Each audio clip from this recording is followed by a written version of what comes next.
ईमान तुम चुप क्यों हो? ईमान देखो, मैं तुम्हें किसी भी सूरत में ना खो नहीं सकता।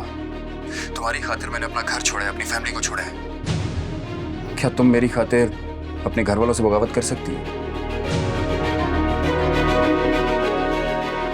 ईमान, मैं क्या कह रहा हूं तुम सुन रही हो ना?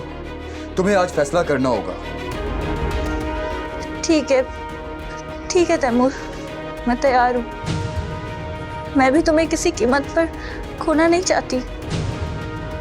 मैं जानती हूँ भाई और भाभी को मेरी खुशी की कोई परवाह नहीं है।